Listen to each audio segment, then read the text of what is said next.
Hey guys, I get asked all the time how I make my gloves, and I figured, seeing as how we all have a lot of spare time on our hands, I will shoot a quick tutorial on how I do it.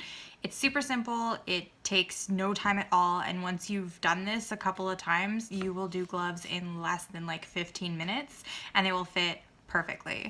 So all you really need to do is the trick that everybody knows, where you trace your hand. But do not go like this. The reason I say that is when you put your glove on, the material is actually meant to be stretched like this continuously. So when you actually close your hand, you end up with wrinkles and puckers and things like that. Nobody likes that. So you take your hand and you literally just relax it. So you can see there's not very much room, and that's fine. But just trace it out.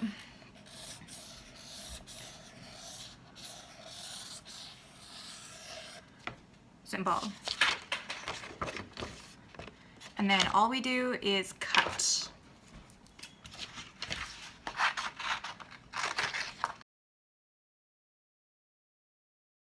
So now that you have your piece of paper cut, it looks really weird, and that's how my hand lays naturally. It's not anything overly crazy. Yes, there's not a space, like huge amount of space in between here, but I'm gonna show you a super easy way to do it.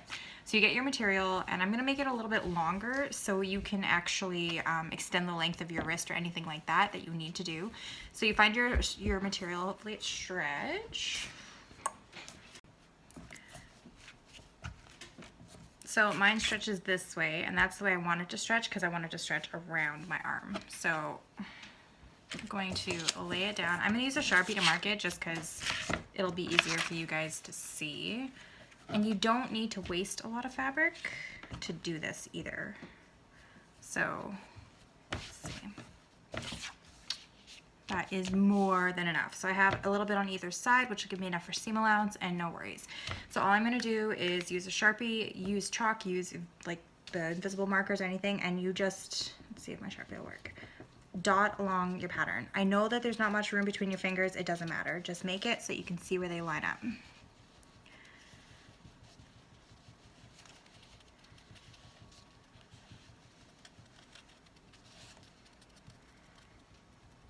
Okay, so I stopped right here because this is where my natural curve goes into my wrist, and I want to extend that a little bit. So instead of going right down to that and going out, I'm going to stop here and I'm going to cut it down this way and then across. So then all I do is I remove this, put that to the side, grab my pins and pin it.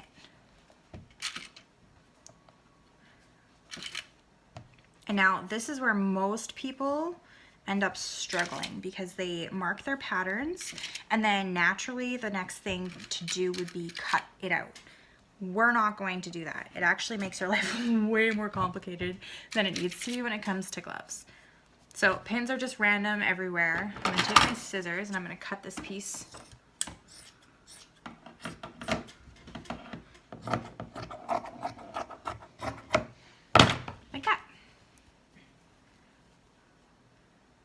And then we're going to sew. Okay, now that we're ready to sew, the normal thing to do with stretch is to use a zigzag stitch or a stretch stitch. I do not do that. The reason I don't do that is I find it's harder to control in between your fingers, and you get this weird puckering thing in the middle, and it drives me mental. So what I actually do is I leave it on a straight stitch, and I'm sewing with a 2.2 size stitch, and I'm going to start down here. So you put it in, you do your normal thing where you stay kind of close to your marking. You want to go a little bit on the outside because when you did this, you had no seam allowance added. So now we're just going to add it by a bit. So instead of shifting, I leave my mark in the center of my presser foot and I shift my needle over. So now I'm sewing at 5.0, which is almost all the way to the side of the presser foot. And then you just stitch.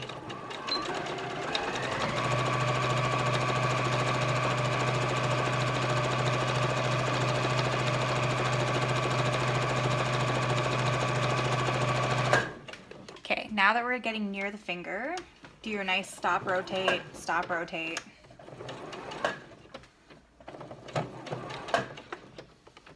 And now this is where you come down. So I'm going right here in the ditch. I'm gonna go down and I'm gonna show you guys what I do when I get to the middle.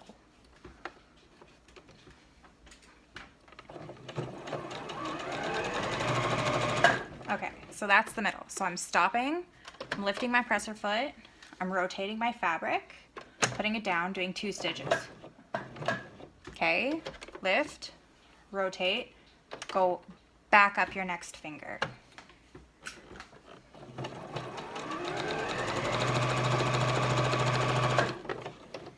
And same thing, rotate and sew,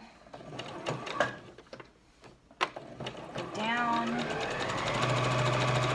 stop at your point, lift, rotate, 2 stitches, rotate back, and go up your next finger.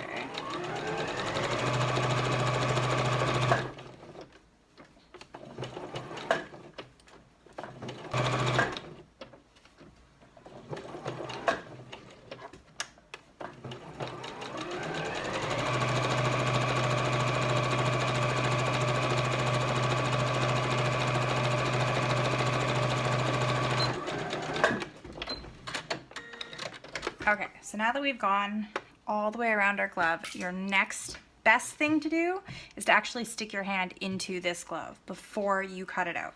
Reason being is that sometimes you see that you need to adjust the depth of your fingers, and this just kind of double checks it. So for me, putting it on, it doesn't hit quite down here, so I'm gonna go a little bit lower. Hits good there, hits good there, and hits good there. So this is the only one that I want to go a little bit lower. So I'm gonna take my Sharpie or chalk or whatever you're using, kind of pinch and find where your middle is. Mine's about there, and I'm gonna fix that. So this is before I've cut it out. That way you don't screw it up. So all you do is you go back to that stitch, you line it up. Remember to back stitch so that you have it secure. Go down to where your new mark is, turn it, 2 stitches, rotate, go back up, back stitch, and try it on again.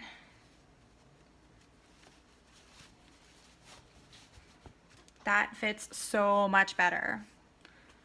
So if you're picky about your arches and things like that, you can fix that later. So now what you're going to do is actually cut this. And what I tend to do is leave my glove on when I trim most of it. I know it doesn't sound very safe, but I like to have it that I can pull it, because if you see, the stitches are really, really close and you don't want to nick any of that or you're going to have a hole. So I try and use just the tip of my scissors and I go down until it's at that little archway. And it makes it easier for me, I find, if I'm wearing it. If I'm not wearing it, I tend to nick it and then I have to try and sew over it, and it's just a pain in the butt.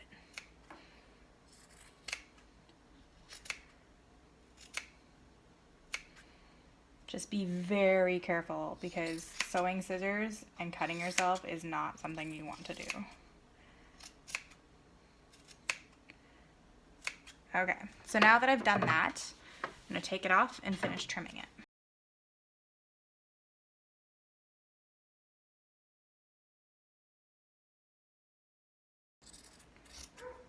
And then my favorite part about this is that even though I sewed down and I didn't put a hem on this glove, all you have to do is seam rip these 2 little bits, fold it, hem it, and sew it back together, and you're fine. So now let's flip this and see if it worked.